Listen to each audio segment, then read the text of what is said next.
Foo. It's the podcast by us and for you.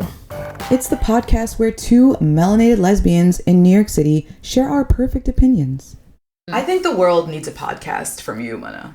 I think the world has been waiting. Oh, the world has been waiting for a podcast from me? I think so. Of all people? Well, here, I always love to come to you with stories to get your takes. I do have a lot of takes. You have a lot of great takes. I love to give a take. Right? You keep it real. Honestly, it's like very Somali of me. Somali people will just point out anything. Like, literally point out anything to the point of being rude. Sometimes they give you nicknames based on, like, unflattering things they've noticed about you. For real. I feel like also I was raised in a family of roasting. I feel like, and also it's just Somali culture is roast-centric. It's just so much funnier in Tamil. Like, I wish my Tamil was better so I could roast back. Like, that's my number one chief complaint about. Like I can speak Tamil, I can have a conversation, but I can't get those hard-hitting zingers. You know what I mean? So, but Mana, the world is ready. The world is ready. Why don't we introduce ourselves? I guess I have to talk about myself. Like, I feel like it's inevitable. I think we gotta. Well, why don't you just take me out back and shoot me? Damn. I'm a writer. I've been a writer for a long time.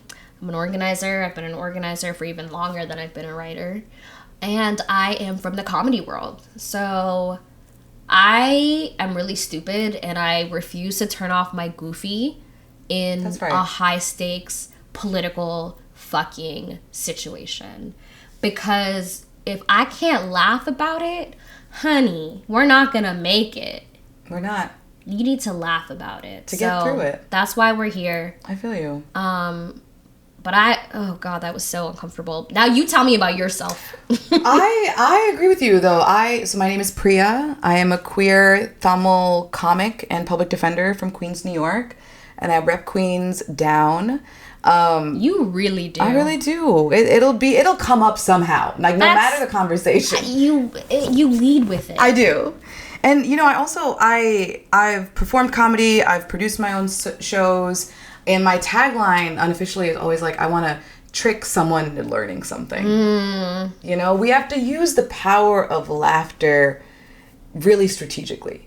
I've worked in comedy for many years, in television, specifically on this show, Jesus and Marrow, R.I.P. Yes, R.I.P. New Yorkers, that was a loss. New Yorkers love them. Yeah. I know, it felt like your dad's getting divorced, Shit was awful. But that is a story for another day. It was a show, though, that taught me that if you can't laugh in the face of your enemies, like if you can't roast your enemies, dog, you're not gonna make it. So I feel like comedy is satire, it's satire, whatever. It's like comedy and politics go hand in hand. They're married. And if it's not satire for me, then it's just straight up roasting. It is also, for me, the easiest way to consume news. I need a balance. I'm tired. I'm tired. Like, I don't even turn my TV. I don't want to open my phone, which is what I do. I know. And just, like, if you're presenting the news to me in an only negative way, I think that does get hard. It does. It does get hard. We like to keep it light here. We do like to keep it light, even when things are somewhat heavy. Yeah. Which is, it's a tactic that has kept people alive for centuries. Yeah. It's not just a preference for me. It's also like, dude, I actually physically can't. I'm not going to be able to sustain this level of engagement if there's not a little bit of laughter. You know what I'm saying?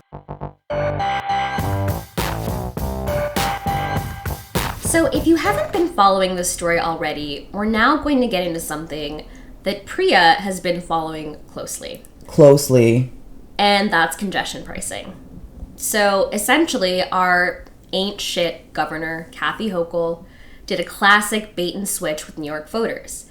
Back in June, Hochul announced an indefinite pause to the long-fought-for congestion pricing toll program, which would have charged drivers $15 when they entered Manhattan below 60th Street. Okay, so Priya, $15 every time you come into Manhattan, does seem like a lot. Why? Sure. Yeah, why would that be a good thing? Definitely. The thing is, $15 every day does seem like a lot, but let's also zoom out and look at the context. Who is paying these $15 to come in every day?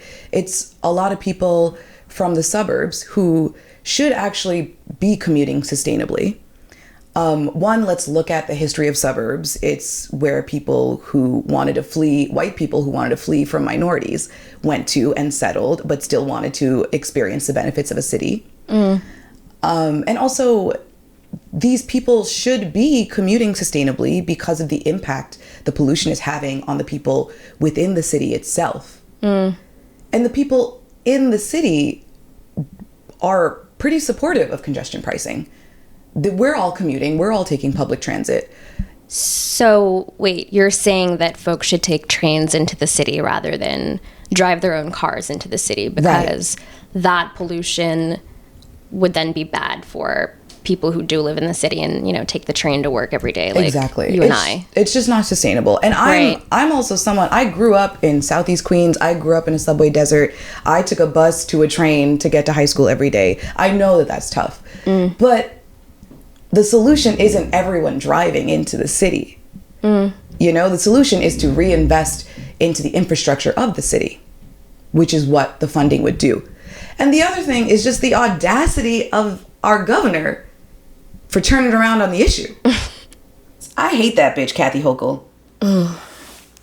Get her. I hate that bitch. Get her the congestion, the fact that she at the last minute, like it took so much organizing to get this congestion pricing toll almost happening, and at the last minute possible, after supporting it the whole time. First of all, she like turned around on the issue like one of the last days that they were even in session, leaving everybody like scrambling, people in her own party, which was weeks before the toll was supposed to start. And for those of you who haven't been following, the toll itself was supposed to generate $1 billion in tax for the year, but it was going to unlock $15 billion of federal money. So we were going to get $16 billion to invest in this city. Think about $1 billion. Now think about $16 billion. Bro, we are so poor. I know. I just feel like we live in a world where people are just like jumping into pools like Scrooge McDuck.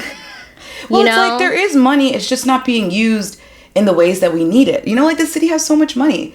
What was also so infuriating to me about this is she was like, I spoke to 3 New Jersey people dining in diners in Manhattan, and they convinced me against congestion pricing. First of all, bitch, you're the governor of New York, I thought. Why are you making policy decisions based off of 3 people in New Jersey who can still take the train in? There's that a makes lot of no public, sense. There's a lot of public transit. She's just saying stuff, dog. I'm sure she talked to these people and they said this, but like, who gives a fuck? Also, the diners in New Jersey are actually pretty good. Really? Some of the best in the country. Yes. So funny. Yes. New Jersey was like top diners in the country. So what the hell are y'all doing in Manhattan? You could have even said, I talked to 3 people from Suffolk. Suffolk is at least New York. You know what I mean? And that would have made more sense. Yes. And it just sucks that like all these bridge and tunnel folks have so much power over what's impacting the people who actually live in these cities. So for example, some of the money that we lost, some of that revenue was supposed to, or I remind you, $16 billion. Some of that revenue was supposed to be used to combat pollution in low-income areas. For example, like the South Bronx, where drivers would try to circumvent the tolls, so they might be like more driving in the South Bronx. It was supposed to fund a $20 million asthma treatment in the South Bronx. Even if the toll is gone, we still need that asthma treatment center in the Bronx. Kids in the South Bronx have the highest rates of asthma in all U.S. cities. In the South Bronx, there are the most deaths in the U.S. from asthma. We need that funding, and now that's all gone. Not to mention, I don't know, has anyone taken the subway lately? It's hot as balls down there. Even when it's not, we've been in heat wave after heat wave after heat wave. Even when we're not in a heat wave. It's 95 degrees down there. That's unsustainable. 7 p.m. Friday, 95 degrees. Glorilla, do something about it. I ain't got no. Anyway. Talk to Kathy, Glow. Remember when Kathy Hochul said, have kids in the Bronx ever seen a computer before? Yeah. No, she said they haven't seen a computer. Oh, she wasn't even inquiring. She just assumed. She's like, they haven't even heard of a computer. They don't know what that is. Bro, like... Is this a joke to you? Also, so fucking racist. We need congestion pricing so badly. Like, on top of dealing just with, like, pollution, the gridlock in New York is the worst it's ever been. We're moving slower than we did 100 years ago. A horse and buggy would be better. It was faster in the 1880s. That is so funny. So funny. What are we doing? So, for me, the big issue here is, what do we always say when we come back from Europe? Not always, like, we visit Europe all the time, but recently we were in Berlin and we came back and we said... It's a scary place. It is. I don't like when German. They yell. Yeah. But we say, we're in the fucking ghetto back in the U.S. Oh, yeah, we are back in the ghetto. We do say that because you go to the German grocery store and you're like, what are these prices? You know, you go on their, what is it called? The U-Bahn, the train, and it's just... so nice and so fast. It's fast. There was a ticket, you could pay $7 for a monthly ticket to take you unlimited around, not just Berlin, I think like the whole country or something. And also the infrastructure is just so much better. Accessible. It was so easy to bike.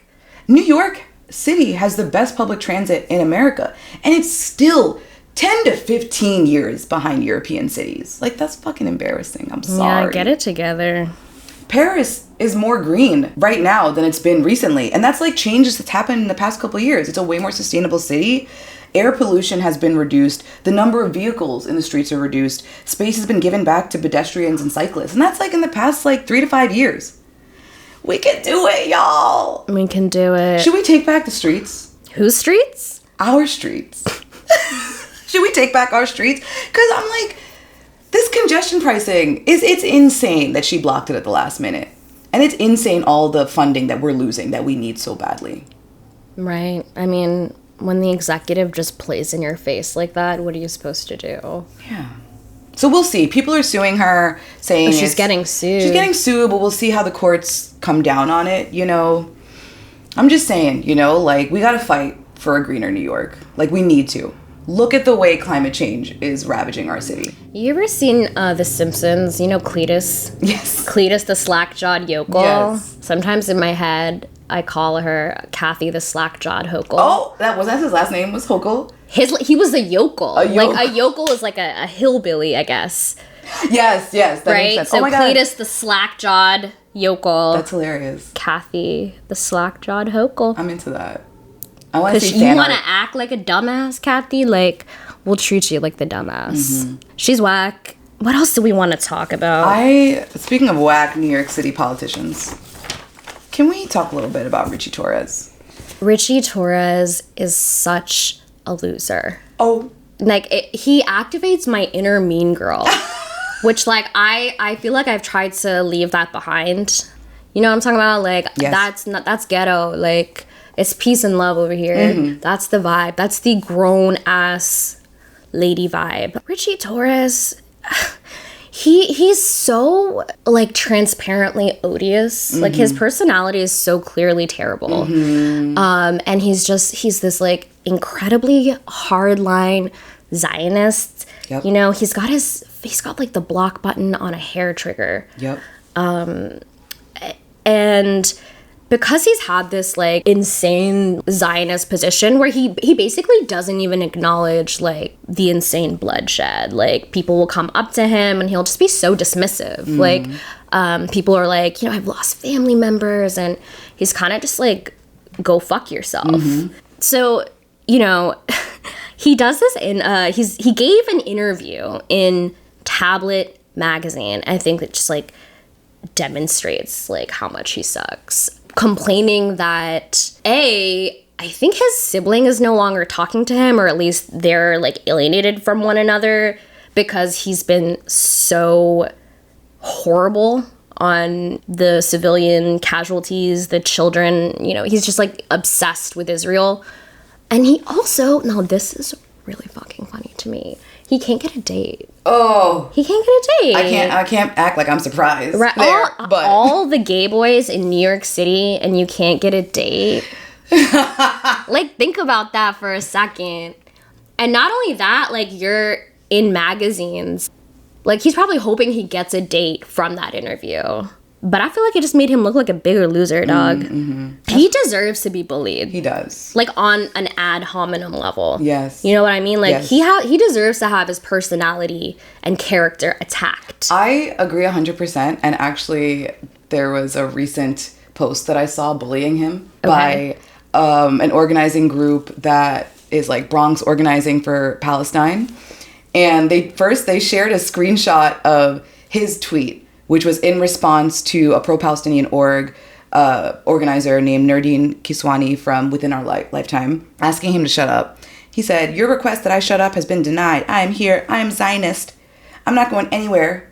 And I have no intention of shutting up. You can bully others into silence, but not this kid from the Bronx." Not this kid from the Bronx? You fucking herb. Listen, they told him... Fuck out of here. Exactly. The Bronx Palestine Solidarity Committee posted it with the following. "First of all, you from Throg's Neck. Way up there by the white flight whites that told you all your life that you was a good boy. And it seems like you never stopped trying to prove it. Rat emoji. Don't try to act brolic. You J-Lo. Woozy face emoji." I was dying. The emojis are critical here. Right, they are. You need to see all of this. Nurdin Kiswani and Within Our Lifetime is good around LA. And the last time we checked, we was out here talking to our neighbors, since we are actually constituents in your district. You are not valid. Wow, you not valid in the Bronx, bro. The people of the Bronx form a colonized people on the periphery of this empire. We are Palestine and they are us. Stay up on the Upper East Side shaking your ass for Zio dollars, loca. You don't speak for us. Catch that. Mic drop. Hold that was shout out. Hold that.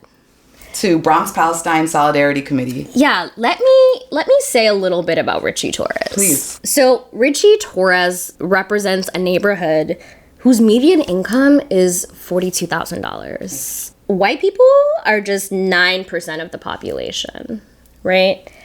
And it's a majority Hispanic and Black neighborhood. We're talking like more than 50%. And so it's really interesting to me that, you know, he's taken this position. He's received the 7th highest dollar amount from AIPAC over the course of his career. He was elected in 2020. Wow. I think it's just such bullshit that, like, he's not aligned with his constituents on this issue, right? He's aligned with his donors on this issue. Exactly. And he really doesn't have anything to say to, like, working class brown and Black people. At all. So they're right. Yeah. Like, that the organizers are kind of spot on the money. Exactly. It's like, we're the ones out here talking to our constituents. You're not here. You don't speak for us. Where are you? Like, truly, where your ass was at. Okay. Yeah, Ritchie Torres is a loser. And honestly, like, you're not valid in the Bronx, but you're not valid amongst queers either. Like, on Fire Island, you remember what happened? He had a flag up, and, you know, I think it was ACT UP, ripped it down. They put up a flag of Cecilia Gentili instead, the late Cecilia Gentili, who was an ardent advocate for Palestine. Yes. And, like, lost out on jobs because of it and stuff like that. Yeah, he's gay, but, like, sometimes gay people are straight. I don't know. Like Ellen DeGeneres. Remember when Ellen was hanging out with George W. Bush? Of course, I think about that often, actually. Oh my God. Sharing popcorn at the tennis game. Ugh. I've got a fun story I've been wanting to share with you.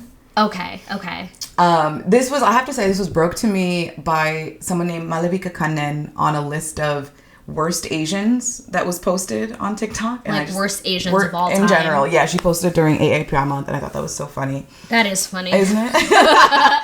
And one of these Asians is Snake Desir. who is Snigdha Sir, the founder and CEO of The Juggernaut, which is a digital South Asian media startup company focusing on South Asian news, politics, pop culture, They are relatively new, like 4 or 5 years old, but they've blown up. They have 460,000 followers on Instagram. It's quite a reach. Yeah, isn't it? Yeah. And they've been tapped as like startups to follow, been on lists of things like that. Oh, media startups. That's such a grift. I'm sorry. Isn't it? I mean, it really is. Like, as a writer, yeah. I'm like, yeah, that's not going to be around for long. Mm-hmm. And, you know, I feel like this part of its success was that it really was filling a market, too. You know, like, in the past few years, especially, I feel like there's been a growth of, like, South Asian pop, like, people in pop culture, artists, performers, but also, like, politicians, you know. 100%. Definitely compared to, like, me growing up, there was way less brown people. We had Apu from The Simpsons. Oh. So that's really all we had back then. We had Kumar. We had, to be honest, shout out to Kumar. Shout out to Kumar. I love Harold and Kumar. Me too, because that was the first time I saw brown people smoking weed. Represent! You know what I mean? I was like, come on, slackers. I know. Yeah. And Cal Penn. Queer icon. All right, John Cho. Right? Love them both. Yeah. But you know, it was filling a market. In my opinion, it's a bit of a neoliberal rag. But you know, they were doing what they had to do. This March, Business Insider wrote this scathing expose about them. I love a scathing expose. It was well researched. They interviewed like 20 different people. Let me read you the headline. Please. It really encapsulates it. The Juggernaut promised to revolutionize South Asian news, but insiders say the company's founder misled investors, struggled to raise money, and left workers, quote, heartbroken. Heartbroken is crazy. It is. Have you ever felt heartbroken over a job? Damn. But I feel like here's the thing. A lot of these workers left high-paying jobs to come work for the Juggernaut. Mission-driven work. Exactly, because they cared about giving back to their community. This is probably stuff they wanted to write about, stuff they wanted to cover, things that they thought were important and weren't getting covered. So they probably were so excited to do this. That sucks. Heartbroken. That's in quotes. People felt heartbroken. That's you know? crazy. So in some, Snigdha Sir took a bunch of investors' money. I think she raised like $2 million in their first like seed round. Funding, sure. And then she turned around and exploited all of these young brown writers. Apparently she was really abusive. She even like personally yelled at like interns and like made them cry. Come on, Ellen DeGeneres. I know. She would like renege on payments after work was already done. She would try to renege as in like not pay. She would be like, actually, you didn't do the right thing, so I'm not going to pay you. Like, just be like, oh, I don't think you finished all the deliverables. I'm not going to pay you. There was a videographer who was interviewed who was owed $20,000. who was so, you know, $20,000. $20,000. That's rent for like a year. Exactly. That's crazy. And she was even trying to sue them to try to get her money, but it was such a long process that she just was like, I give up. Like, I'm going to let this go. There was a writer from India. So let's you know, really place ourselves here. A writer from India working for this South Asian media company who was applying for an H-1B visa that apparently they should have gotten. The article, you know, researched the requirements of this visa and was like, this is something they should have gotten. But Snigdha personally told this person, like, you didn't get the visa. And this person had to self-deport to India. Wait, and this is someone who's purporting to help South Asian community. Community. Like, do you really care about the South Asian community? This is why the global South hates diaspora. It's shit like this. You know what I mean? Talk about it. Who are you really looking out for? Well, honestly, it's like that's a labor issue. It is. Like 100%. Everything that you're saying is a labor issue. It is. And it's the kind of issue that's plagued journalism, wherein people like Snigdha will, you know, pursue what to me does sound like kind of a mixture between a vanity project and actual mission-driven work. It does sound like there was ego in there. It does sound like she didn't have sound business practices. It does sound like she felt like she could exploit her community in the same ways as like when you go to a nonprofit and people say, 100%. don't you want to, like, give to the mission? Don't like, you care about the work? Don't you care about the work? Like, this shouldn't be about the money. This shouldn't be about, you know? It's funny that you say that, because there would be times when, like, investors weren't sure, because apparently she wasn't pitching smartly or honestly to investors. That's a direct quote from the article. So they shaded her They down. really did. At one point, she told people Oprah Winfrey had invested in the company. And she was telling potential investors, she was telling potential hires. I think that this was one of the author of the article's favorite parts, because she had a huge picture of Oprah in the article. And she said, Oprah's spokesperson confirmed that they had no part, you know, they had invested no money in the juggernaut. Wait, what was Snigdha's plan, though? That is so easily debunked. That's what I'm saying. I don't know what she was thinking. That's crazy. That's the kind of lie you tell when you're, like, 11 years old. Right. I'm like, you're in the business world now. But then that just makes me think that, like, that's how all businessmen are. Could be. Just lying out their ass all the time. I know. And then lying to other people who are believing them. Like, I'm just so removed from that world. I don't Me even too. know. I'm removed from the grift. Yeah. And apparently there would be some investors who were like, I don't know, like, I'm not feeling it. And she would say, then you don't believe in the mission. She literally would say that, like, try to, like, turn it around on them, and, like, would speak to them, like, kind of condescendingly. I feel like, personally, I'm the best person to break this story, because, one, you know, when people would question her... Break the story for our pod listeners. Yes, for our buffoons who are listening. Buffoons, yeah. So, one, she would try to fight any criticism by saying, like, you're just coming for me because I'm a brown woman. You know, and obviously, yes, like, looking at the world of investment, like, brown women and women of color completely are... underrepresented. Yes, exactly. And so I'll say this as a queer brown woman. Like, if you're going to be intersectional like that, like, I got, you know, an extra peg on you. Ha! And in addition... Isn't that funny? Like, pull out your other identity card. I got my like, queer card. Trumped, bitch. And also, I actually know Snigdha Sir personally. What? Yes. Wait. So you were reading a Business Insider article about someone you already I knew, knew. And you were just, like, watching their downfall? Yeah. Ooh, Really, I love that. Yes. It mess. was my high school group chat was blowing up. We went to high school together. At Sty. So She's a fellow nerd. she is. Sty, you know, I will say... For our listeners that don't know what Stuyvesant is, It is a you're not in specialized- New York. Yes. It's a specialized high school. A specialized high school in New York City that you have to test into, and it is... The demographics of the school is really racially, you know, inequitable, and I, as a Sty alum at this point, I've done my part in trying to abolish the specialized high school admissions exam. You know, I don't think it's a good exam, but all that to say, we both went to high school together at this competitive high school in New York City, and I actually knew her from middle school. We went to middle school together, too. So before it was even competitive, you were kind of running in the same brown social... Is she Tamil? No. She is Bengali, Indian Bengali. Okay. We went to middle school together, but we grew up in, like, different neighborhoods. Like, she grew up in a more suburban part of Queens, and I grew up in Southeast Queens, which is not suburban. That's Queens get the money, Queens. Exactly. You know, I've known her, and I have to say, it felt kind of validating for me, because... reading this article. Reading this article, because this article kind of was saying she wasn't doing things smartly. Right. And obviously she is, on paper, a smart person. I feel like there just was things she wasn't grasping. And now I see this whole thing about her labor exploitation, essentially, at this organization. Like, there were values that you didn't feel like she... Exactly. Like, basic values that you didn't think that she We were not aligned. understood. Exactly. You were not aligned on. And even more specifically, like, the most recent time I heard from her was during the pandemic. She had, like, called me up kind of out of nowhere and asked, you know, for my advice on something. And I was like, okay. And she asked... Out of nowhere? Like, Yeah. how long since you had talked? I'd probably seen her at an event maybe, like, a couple months before. But that was the first time I'd seen her in a while. So I think maybe that reminded her, like, oh, Right, you know. Viv is around. Yeah, so this is also around the time that there were some riots that broke out in India between Hindus and Muslims, and they were being covered in a very Islamophobic way by the mainstream media.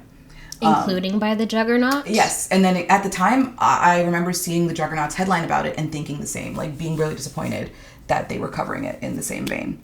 And what was that coverage? Like, what did it look like? It just Very made it sound, pro-Modi? Yes, you know, it made it sound like it was an attack that both groups were having against each other instead of like a massacre. Exactly. The truth of the matter. It was. You know, I hate when journalists try to like be so unbiased that you're actually just not reporting the truth. Yeah, exactly.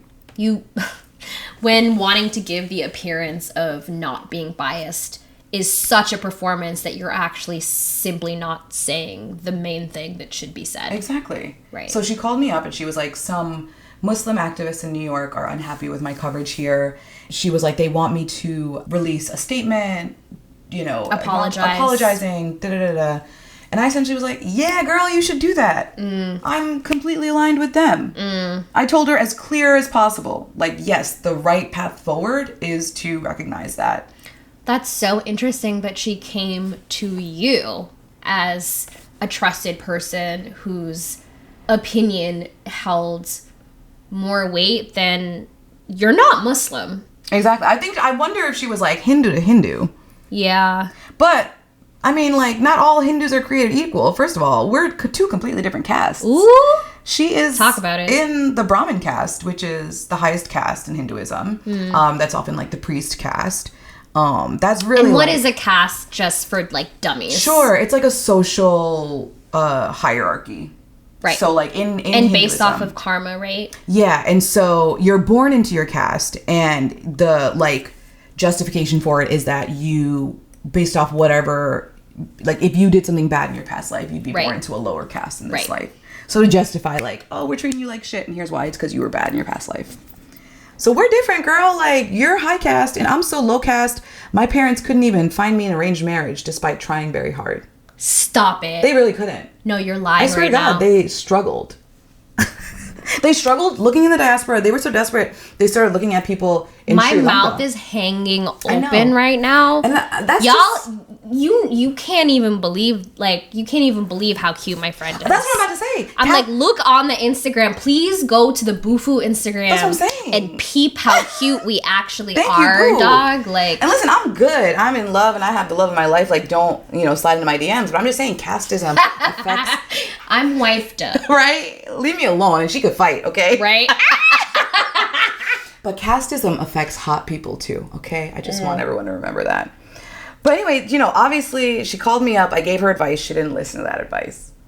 So she just wasted your time? Yeah. I hate when people do that. But yeah, so that was pretty whack, which is why I feel, so okay to share this story and put out her business on blast like this. Like, sorry, Snigga, but maybe you should have done that. And also, you are exploiting the hell out of all these brown people. Like, I stand in solidarity with labor at the end of the day.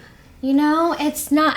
We can name so many people. Tyler Perry. You want to name a black guy that sucks at labor. Ellen DeGeneres. Yeah. If you want to name a lesbian that sucks at labor. Right. Like, it's like a boss is a boss. Yep. A landlord is a landlord. Yep. Yeah. And the cover... It was also... I also took issue with the coverage, what I think is like the neoliberal coverage of the juggernaut. And that was also something that was raised in this article that many of the writers agreed with. They felt that they weren't covering the rise of fascism. They weren't covering Islamophobia. It was way more focused on like pop culture than politics, which is what Snigda cares about, obviously. She's a big Bollywood fan, which is like what you were saying. It's like a pet project of hers more than anything else. A vanity project. It happens all the time in media. And although it started out, apparently she wasn't the only co-founder. Yeah. She had two other people who helped her found. And they agreed upon... They came up with the name. Co-founder titles. Well, so they came up with the name. They came up with the logo. All together. Mm-hmm. They came up with the website, the network of writers, which is like, hello, everything. When they had only like they only had like 2 or 3 staff writers and everyone, or 2 or 3 employees, not even staff writers, and everyone else was a writer. And these two people, one of them, Meghna Rao, is a writer and journalist that also went to high school with us, and I know her from growing up and going to Temple in Queens. And the other person is your friend, Fariha Royson. Fariha? Yes. Was a co-founder. I had no idea. And so Meghna and Fariha, came up with this idea with Snigda. And is Fariha, like, in the article? Yeah, she's quoted in the article. Wow. They both like asked Snigdha for co-founder. Wait, let me just, for anyone who doesn't know Fariha is an incredible writer and organizer, does a lot of organizing work with me. We're both part of a group called Writers Against the War in Gaza. I've known Fariha for many, many years. Incredible person, incredible like Muslim community member. And just in general, I would say, if you know her, an incredibly generous person and a very, very trusting person. The kind of person that when you talk to them about mission-driven work will assume the best. Right. Because they want to see a better world. Exactly. So just hearing this kind of pisses me off. Yes. I mean, it's heartbreaking. So both Meghna and Fariha like asked for co-founder titles. They weren't given. Snigdha refused to give it to them. So they were like, okay, like we're not going to fight this. They stayed on as like managing editors. But Fariha left after a year because it was just such a toxic and abusive place to work. It's fucked up, dude. I know. It feels impossible to make a living as a writer. Yeah. And I don't know when that's going to change. So that's a huge part of why I wanted to start the podcast, and a huge part of why that conversation around and creating your own vehicles resonated with me. And I think I was really resistant for a long time, in part because I was taught as like a model minority, you fall in line with things that are like official. You don't take chances. You know, you trust institutions. You go up like the tried and true way. And my entire life, Priya, I have felt just like every institution kind of sucks and I could do it better. Yes. So in a way, I am very, very, very gratified in that sense. I am very, very gratified to be here and to be doing this. Yeah. It's sad. It's sad for the writers. It's sad for the journalists. It's also sad for the readers. Clearly from their, you know, following, like there are a lot of people who want to stay up to date on South Asian politics, news, and culture, and especially right now in this moment. So if you follow the juggernaut, maybe you should follow this podcast instead. Instead, I think so. Do you know what I mean? Like, maybe we'll start a Substack. We have our transcript. We do. Maybe we should release it. But yeah, this moment especially is such a big moment, especially in politics for South Asians. And it's another, you're seeing the come down in Juggernaut's neoliberal coverage, where they recently posted an article about like who is Usha Vance when JD was announced as the candidate, vice president candidate for the Republican Party. And the article, you know, like we said, I feel like it was trying to be really unbiased, or the post itself. I didn't read the article, but this is the Instagram post. It was trying to be, I felt, really unbiased and just trying to give like this is who she is and what she's done, and she could potentially be the first ever Indian second lady, as if that was something to celebrate. But they were getting ripped apart in the comments. Like, it's kind of funny that, I mean, like, we already had a black vice president, though. I guess it means something, right? A black and Indian vice president. Yeah. But I feel like the Indian just gets trumped. You know what? Well, in America, no pun intended. I feel like in America, black culture is more prevalent. But it's also the one drop rule. It's like, I'm sorry, if you have one drop of black in you, it doesn't matter how, like, you're just... Right. And there also are just more black people than brown people. Like, you know, in terms of numbers. I think that Kamala is, to me, she is brown, because I am also somebody that sits at the exact intersection of black and brown. Mm-hmm. And I identify as black, but I feel like a lot of brown people identify with Kamala. I don't know. Yeah. Anyway, you were talking about Usha Vance and how it was just... well, let me ask about then Snigdha Sur. Does Snigdha Sur have... like, does she run in the kinds of circles where running a negative article about J.D. Vance, who is a venture capitalist who graduated Yale Law School, running negative articles about his wife, like, would that get her blowback in her circles? Like, is she a venture capitalist? I feel like she's just trying to keep the peace, and also, you know, there are a lot of like right-wing brown people, like my heart can't accept that. But what's wrong with me that I can't accept that? I'm just like, India, but look at your skin. I know, but India is a fascist state at this point, like under Modi. the Hindu supremacy is, you know, shaking hands. What's his moniker? I feel like someone called him something really crazy once. I want to say the Butcher of Gujarat, but I'm not sure. Yeah, he was. When he was overseeing a state, there was like a huge anti-Muslim massacre. Yeah, the Butcher of Gujarat. This guy is a war criminal. Right. I think is what our audience probably should understand. Yeah. He's a war criminal, and he's like known to be openly fascistic, and it's also, again, just like we have this like fascistic Jewish state, it's like a fascistic Hindu state. Yeah. Maybe, yeah, if you want to. Right.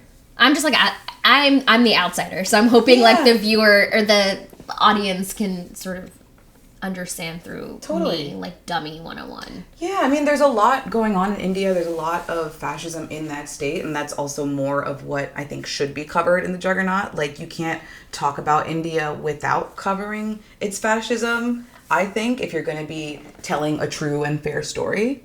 And I think also the readers are ready to hear that too. So I think, you know, the article essentially was like, people want the Juggernaut, we just don't think it should be led by Snigdha. I think that's what a lot of the writers felt. I think that's maybe what readers can feel too. So it's almost like a revolt. Yeah, like a little bit. A coup, a little. Yeah.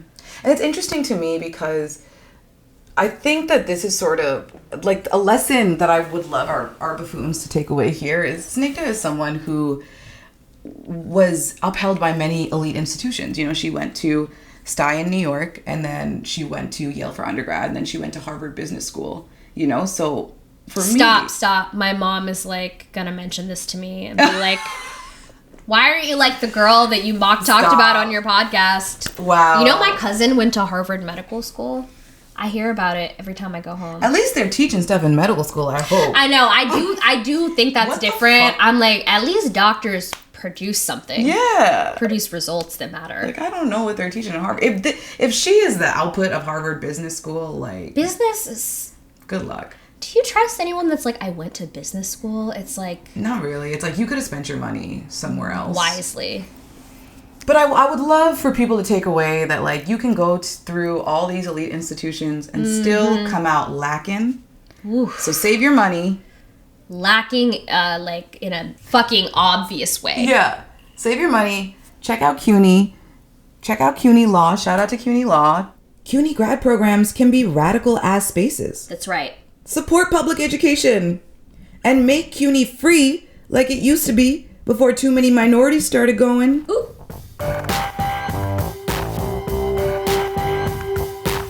So Priya and I are now going to get into a segment we call Buffoonery of the Month, where we will talk to you about some bullshit that we experienced that month.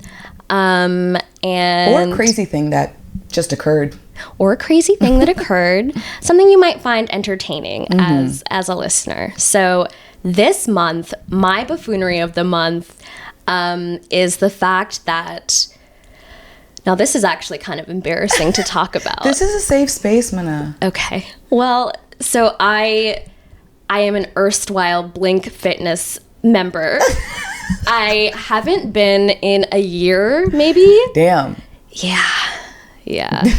Do you still get to call yourself a Blink member? I don't know. I guess you're paying your dues. It's a technicality. Right? Yes. Like, they are taking the money out of my account. But do you know that the thing is, Blink actually shuttered. Like, they are in bankruptcy proceedings right now. Oh, my God. So I'm like, this company shut down before I could actually drag my ass to the gym. Damn. Yeah. Is that a reality check for you? Like a procrastination reality check? It really, really is. Like, I'm honestly speechless at myself. But the other thing is that Blink was really cheap. Mm-hmm. So brokies are down right now. I don't know if you saw this, but Megabus is also shuttering. No, not Megabus. I know. No, Megabus. How am I going to get to Toronto for $1? Right? Remember that? Yes. I did Megabus was there for me. Yes. You know, I did that too. I went from Toronto down to New York. You must have, right? Uh-huh. No! I know. That's heartbreaking to me. Brokies are taking L's left and right. Society is collapsing. It's the inflation. No one can... anything that's remotely a luxury. Yeah. I think people that are feeling it in the pockets are probably just going to chop that from the budget. I'm sad. I'm sad too. Good times.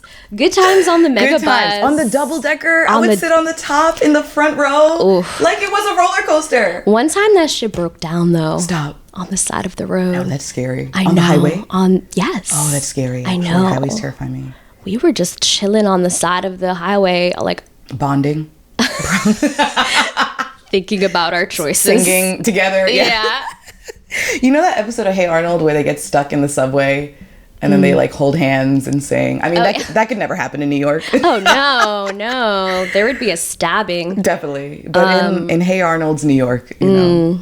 A magical place. Yeah, which I claim. I'm like, Hey Arnold was set in New York. Like, hell I don't yeah. care what y'all have to say. No, definitely. Right? 100%. What is your buffoonery of the month? Okay, so I'm very excited to share that I was lucky enough to catch the Jellicle Ball, which like changed my life, I feel like. And so if you haven't been following, the Jellicle Ball is a ballroom version of Cats that was put on by members of the ballroom community, choreographed by legends including Arturo Miyake Mugler, father of the House of Miyake Mugler. And when we say ballroom, we don't mean like ballroom dancing. Not waltzing or tango or foxtrotting. No, we're talking about voguing ballroom, down, honey. We're talking about icons and legends. Yes, of the Black queer community. I recently explained voguing to a white person. They like didn't know what it was, and I was like, do you remember Madonna's Vogue? Which is crazy. And they were like, yeah, and I was like, that's what she meant. That's where she got it from.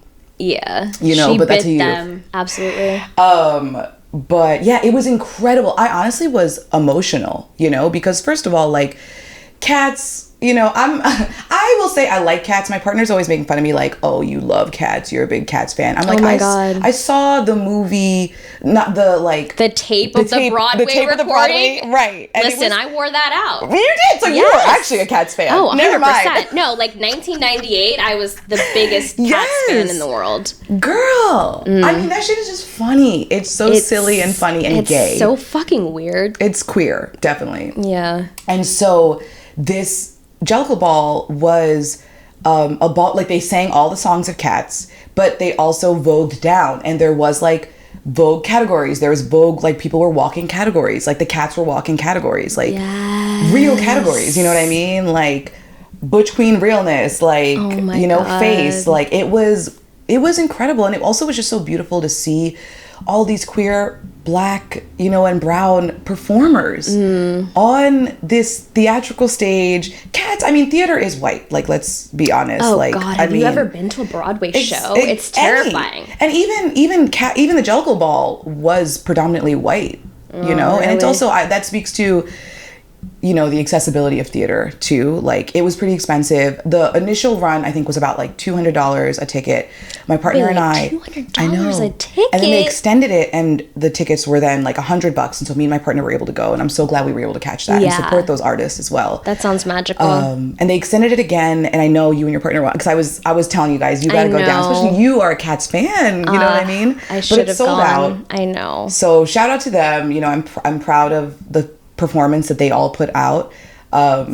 Yeah, I would love for it to come back for a more accessible extended run. So yeah, if you're listening, Arturo, I don't know how much power he has. I also met Arturo yesterday. Oh, at the Vogue dance class the one that I was inviting you to. Yes.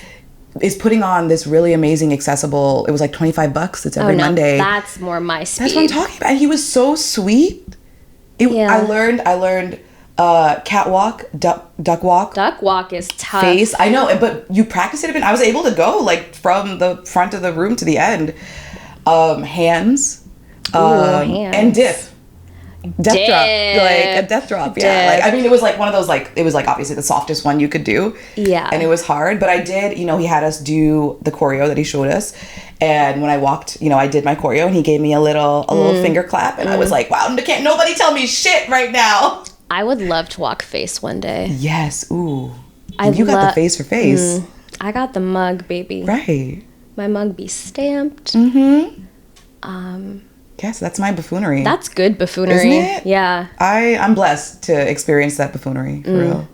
So that was our buffoonery of the month. And if you would like to share your buffoonery of the month with us, we invite you to email us at boofupod@gmail.com because we're taking submissions. We are, and we'd love to share. That's the you in boofoo. Help us put the you in boofoo. Period. Buffoons. And that's our pilot episode. If you enjoyed it, please subscribe to us on Spotify and Apple. Check us out on YouTube where we post full episodes. Leave us a review, leave us some comments. We'd love to hear from you. And 5 is my favorite number if you want to leave us that many stars. Period. Follow us on social media. We are at boofupod on Instagram, TikTok, and Twitter. My handle is at yourfriendmuna, spelled M-U-N-A, on Instagram. We will be starting a Patreon soon as well, so please look out for that. And big thanks to the Canteen Killa for our theme music. If you liked it, give him a follow on Instagram at the Canteen Killa. That's Killa with an A. And thank you all for listening, our beloved buffoons. Yay!